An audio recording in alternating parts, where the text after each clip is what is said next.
हाँ जी, तो देखिए हम लोग पढ़ रहे हैं ग्लूकोनियोजेनेसिस। इस ग्लूकोनियोजेनेसिस का मतलब है कि कार्बोहाइड्रेट सोर्स के अलावा किसी से भी आप क्या बना लें, ग्लूकोज बना लें बायोमोलिक्यूल से। माइटोकॉन्ड्रिया मेन रोल प्ले करता है। क्रेब्स साइकिल का जो मेलेट है वो माइटोकॉन्ड्रिया से बाहर आ जाता है और ग्लूकोज का निर्माण करवा लेता है।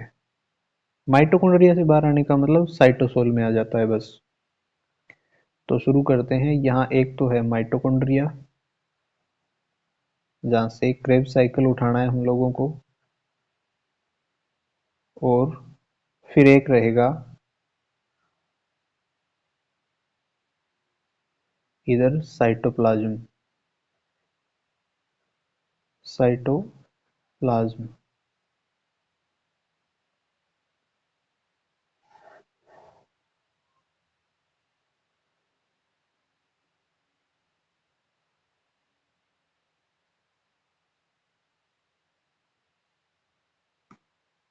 ठीक है। इस माइटोकॉन्ड्रिया के अंदर क्या है देखिए,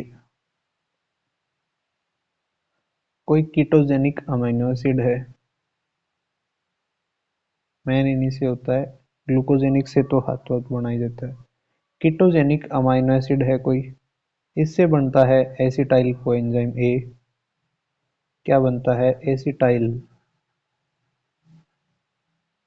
कोएंजाइम ए। एसिटाइल कोएंजाइम एक चीज और से भी बनता है, किससे आपको पता होगा? पायरुवेट से। जब बनता है तो यहाँ पे एक एंजाइम आता है पीडीएच, पायरुवेट डीहाइड्रोजनेज। हमने लिंकेज स्टेप में पढ़ा है। ये कहानी कौन सी है? लिंकेज स्टेप वाली है। यहाँ क्या कर दिया गया है, एसिटाइल कोएंजाइम ये पढ़ा है बहुत सारा, नहीं चाहिए हम लोगों को सपोज। अब क्या हो चुका है, पीडीएच एंजाइम इनहिबिट हो चुका है, रुक चुका है। अब ये पायरुवेट क्या करेगा, ऑक्जेलो एसिटिक एसिड बनाएगा सपोज। क्या बनाएगा? ऑक्जेलो एसिटिक एसिड बना इससे। ये बनने के दौरान बहुत सारा चाहिए होता है सामान, क्योंकि पायरुवेट तो है 3 कार्बन का साहब, और ऑक्जेलो एसिटिक एसिड है 4 कार्बन का। तो कुल मिला के इसने एक तो क्या ऐड कर लिया अपने साथ, CO2 को ऐड कर लिया। CO2 ऐड होती है तो एक एंजाइम आता है पायरुवेट कार्बोक्सिलेज। किससे के साथ हुआ है? पायरुवेट के साथ। क्या हुआ है? कार्बोक्सिलेशन या कार्बोक्सिलीकरण हुआ है। पायरुवेट कार्बोक्सिलेज एंजाइम आया है, ठीक है। और इसके साथ विटामिन B7 काम करता है ज्यादातर, ठीक है, कोएंजाइम के रूप में। तो 4 कार्बन का क्या बन गया? ऑक्जेलोएसिटिक एसिड बन गया। यहां से फिर वही मेन कहानी चलेगी क्रेब साइकिल वाली। ऑक्जेलोएसिटिक एसिड से आराम से बन सकता है मेलेट। याद हो तो फ्यूमरेट से मेलेट बना था। कितने कार्बन का है मेलेट भी? 4 कार्बन का है। हमने ऊपर लाइन लिखी है कि क्रेब साइकिल से बाहर आ जाता है मेलेट, तो ये आ जाएगा, सॉरी उससे माइटोकॉन्ड्रिया से। तो ये माइटोकॉन्ड्रिया से बाहर आ गया कौन? मेलेट साइटोप्लाज्म में। मेलेट अब कहाँ पहुंच चुका है? साइटोप्लाज्म में पहुंच चुका है। 4 कार्बन का है ये। इस मेलेट से क्या होगा? रिवर्सिबली NAD जो है किस में कन्वर्ट हो जाएगा, सॉरी NADH जो है आपका कन्वर्ट हो जाएगा NAD में, ठीक है। तो आगे क्या बनेगा? ऑक्जेलो एसिटिक एसिड वापस बनेगा, ठीक है। कितने कार्बन का है? ये भी 4 कार्बन का, बार बार लिखने की जरूरत नहीं है शायद। इससे एक बढ़िया सा स्टेप चलेगा, कौन सा? मेन स्टेप चलेगा, जिससे क्या बन जाएगा? पेप बन जाएगा, फोस्फोइनोल पाइरुवेट। ये पेप होता है शायद 3 कार्बन का, ग्लाइकोलाइसिस वाला पेप है ये। जब 3 कार्बन का है तो एक कार्बन निकालना पड़ेगा, क्योंकि 4 कार्बन का क्या था? ऑक्जेलोस्टिक एसिड। तो यहां से क्या करेंगे, एक CO2 बाहर निकाल देंगे। जैसी CO2 बाहर निकली तो जो एंजाइम काम आएगा उसको कहेंगे पेप कार्बोक्सीकाइनेज, ठीक है, इसको कहेंगे पेप कार्बोक्सी काइनेज, क्योंकि ये फोस्फोइनोल पाइरुवेट यानी कार्बोक्सी काइनेज के साथ क्या दे के आया है, CO2 निकाल दी है और काइनेज यानी फॉस्फेट ऐड करवा के आया है, तभी तो फोस्फोइनोल पाइरुवेट बना है। इस दौरान हुआ क्या है, एनर्जी का लॉस हुआ है, जीटीपी कन्वर्ट हुई है किसमें, जीडीपी में। ये जीटीपी किसमें गई है, जीडीपी में गई है। क्लियर है, तो एक फॉस्फेट यहाँ से उठा के वहां रख के आया है, CO2 को बाहर निकाला इस एंजाइम ने। समझ गए ना कहां से, जीटीपी ट्राइफॉस्फेट था, जीडीपी बन गया, डाइफॉस्फेट आ गए, एक फॉस्फेट इसने इधर दे दिया है ऊपर वाला। क्लियर है, अब इससे वापस आपको याद होना चाहिए ग्लाइकोलाइसिस वही चलेगा, क्या बन जाएगा, 2PG बन जाएगा। 2PG याद है ना आप लोगों को, 3 फॉस्फोग्लिसरेल्डिहाइड, 2 फॉस्फोग्लिसरेल्डिहाइड।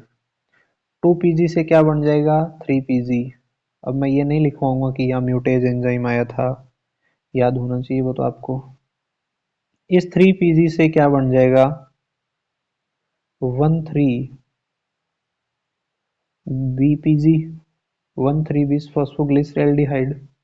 इस दौरान क्या हुआ है देखिए, एक ADP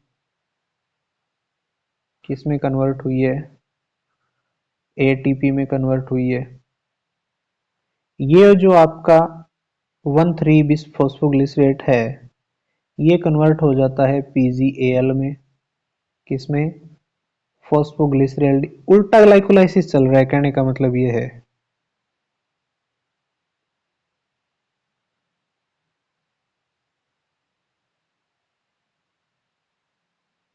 हाँ बिल्कुल सही बता रहे हो, उल्टा ग्लाइकोलाइसिस चल रहा है। ये PgL के पास स्कोप है कि ये DHAP में भी जा सकता है, ये भी पता है आपको। और क्या हुआ है यहाँ पे एक इनऑर्गेनिक फॉस्फेट निकलता है, NADH जो होती है किस में बदल जाती है, NAD में। ये वो छठा स्टेप है ग्लाइकोलाइसिस वाला, यदि याद हो तो आपको, NAD से NADH बनाते हैं, ये वापस ले रहा है अपने अब। ये दोनों मिलके क्या हो सकते हैं, फ्रक्टोज 1,6 बिस फॉस्फेट बनाएगा। ठीक है, उसके बाद एक एंजाइम आएगा इनके साथ, उस एंजाइम का नाम है फ्रक्टोज 1,6 बिस फॉस्फेट, सॉरी बिस फॉस्फेटेज, फ्रक्टोज 1,6 बिस फॉस्फेटेज, फॉस्फेटेज। क्लियर है, यानी क्या निकाला है इसने भी, एक फॉस्फेट निकाला है। तो क्या बना देंगे हम लोग, फ्रक्टोज 6 फॉस्फेट बना देंगे। इस फ्रक्टोज 6 फॉस्फेट से क्या बन जाएगा आपको पता है, आइसोमरेज एंजाइम आएगा। ग्लाइकोलाइसिस उल्टा पड़ना है बस, और ग्लूकोज 6 फॉस्फेट बन जाएगा। इस ग्लूकोज 6 फॉस्फेट से क्या बन जाएगा आप सबको पता है, ग्लूकोज बन जाएगा। हमें क्या बनाना था, यही तो बनाना था। इस ग्लूकोज को भेज दिया जाएगा कहाँ पे, ब्लड में।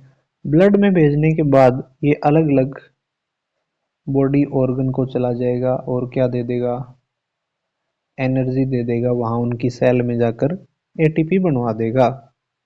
लेकिन यहाँ पे कुछ हुआ है, एंजाइम वगैरह लगे हैं इंपॉर्टेंट, यहाँ से फॉस्फेट रिमूव कर रहा है छठे कार्बन का।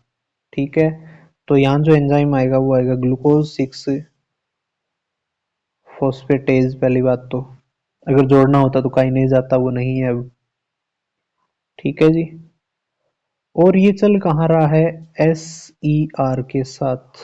ठीक है, ये जो एंजाइम होता है SER में पाया जाता है, वहां से आता है, ध्यान रखें। ठीक है, और ऐसी घटना कहाँ पे होती है बॉडी में, एक तो लीवर में होती है, एक किडनी में होती है, एक इंटेस्टाइन में होती है। हुआ क्या क्लियर मामला कुछ? तो ये क्या है आपका ग्लूकोनियोजिनेसिस होता है।